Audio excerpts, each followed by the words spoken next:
here in Almaty, Kazakhstan. We are up in the mountains.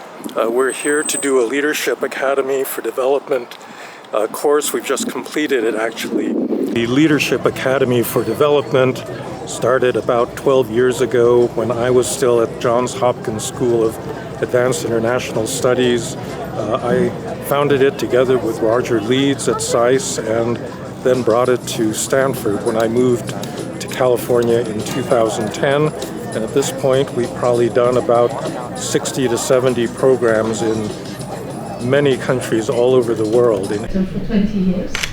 Currently, I'm working as consultant for World Bank and GIZ and European. Being protected by politicians that don't want them to lose their benefits. They don't want to have to pay more money for their water, so on and so forth. Now, there's other things like rapid population growth. Right, so many of these cities are seeing these big influxes, but mostly poor people.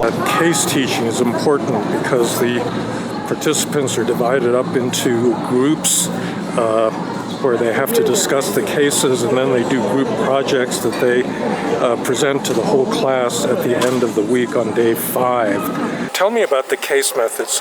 In LAD, we use cases. What cases do is put people in the shoes of real decision makers facing the kinds of problems that public decision makers around the world tend to face. Similar to many other problems in other developing countries. So there's, especially in South Asia, almost every South Asian country, city has not been able to provide its population with adequate drinking water. We had a marvelous program with about 32 participants from all 5 countries of Central Asia. What are the diseases?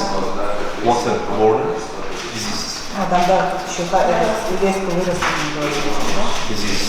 Center for International Private Enterprise works on issues at the intersection of markets and democracy. We work with associations and chambers and free market think tanks around the world. And why are you supporting the Leadership Academy for Development here in Central Asia? Well, it's an investment in Central Asia, and we have some great leaders here, but it's also a very fragmented region. So with a little bit of investment, time, love, and care, we can build out a full network of leaders for the region.